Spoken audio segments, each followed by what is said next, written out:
Hey class, in this video I want to take a few minutes and introduce to you modern philosophy. What I mean by that is not to get into the details of any particular modern philosopher, because we'll do that as the semester goes on, but just to talk about the very concept of modern philosophy. The first thing you might notice when you look at our readings is that the people that we're reading under the heading of modern lived hundreds of years ago. And you might say to yourself, that doesn't seem very modern to me. So why are you calling these people modern philosophers when they lived hundreds of years ago? Well, in short, the answer is that that's what they call themselves. One of the things that we'll see, beginning with Machiavelli, but also in Descartes and the other people that we'll read, is that these philosophers emphasized the novelty of what they were doing, that they were doing something new in philosophy. In the ancient and the medieval period, there was much less of an emphasis on novelty, right? If you think about the medieval philosophers that we looked at, rather than describing themselves as doing something new in philosophy, they tried to connect what they were doing with the tradition going back to Plato. Medieval philosophy is very traditional. It sees itself as operating in a tradition, appealing back to authorities that came before them, and the medieval philosopher tries to work in the context of tradition and authorities. They want to make contributions to the tradition, but they don't want to do anything fundamentally novel. To be accused of doing something novel in the medieval period was almost an insult, right? That you were breaking with the tradition and you were not respecting the traditional authorities. Modern philosophy is different. Modern philosophy, again, wants to do something new.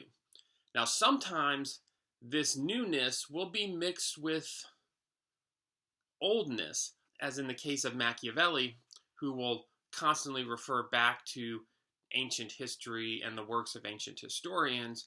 But even then, that is something new. Medieval philosophers, by and large, did not talk about history. So even though Machiavelli will refer to ancient historians, that in and of itself is a novel approach to the study of philosophy. But I don't want to talk too much about Machiavelli. We'll get to that in another video. One of the interesting things in modern philosophy is, as I was saying, this sort of self-conscious novelty. Right? The modern philosophers describe themselves as doing something new.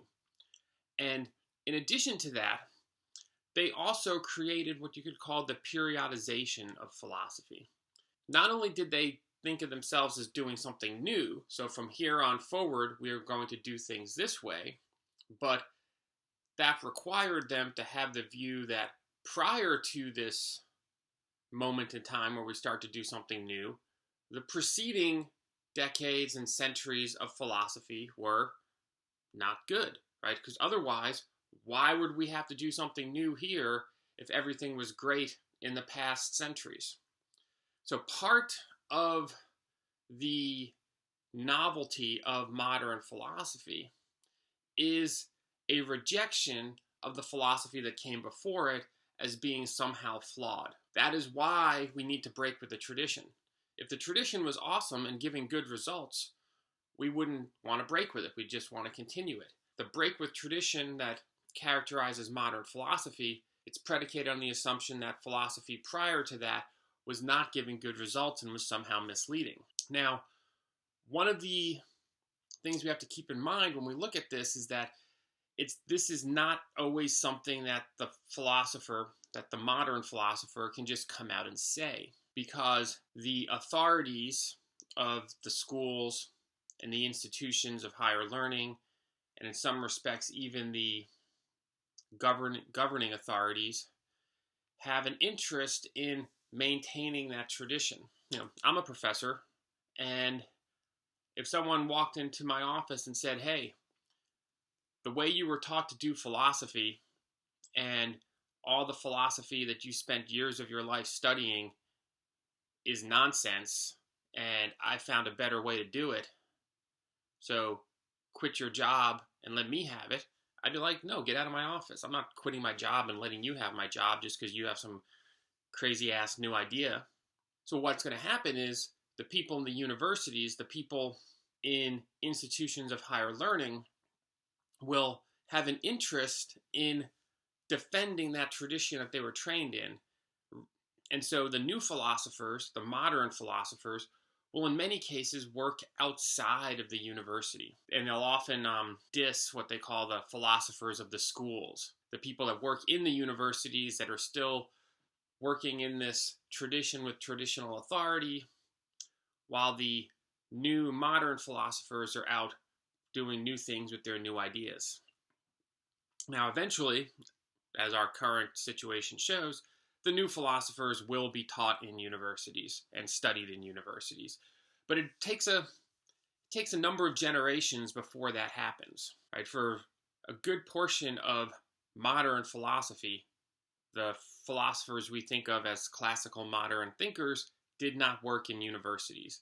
And they really could not get jobs in universities. The university was still in hoc to the traditional way of doing philosophy known as scholasticism, and the moderns largely worked outside the university. Now, what this means for us in this portion of the class is that when we read the modern philosophers that we're going to be looking at, we have to sort of keep in mind that their self-understanding as doing something new, doing something daring, doing something a little dangerous. It might not seem that way when you're reading it, right? It might not seem like they're doing something dangerous, right? They're just writing books and things. But when we talk about the specific philosophers and details of their lives and things in future videos, you'll see that they were, in some cases, putting themselves at risk in the books they were writing and the ideas they were promulgating. The moral of the story for this video is that modern philosophy represents novelty. It represents a new way of doing philosophy, almost in a sense an attempt at a new beginning of philosophy, predicated on the belief that the traditional way of doing philosophy that ran from Plato onward was flawed, and flawed in some fundamental way that forces us or requires us to start over again. The new philosophers, the modern philosophers, will be attempting that.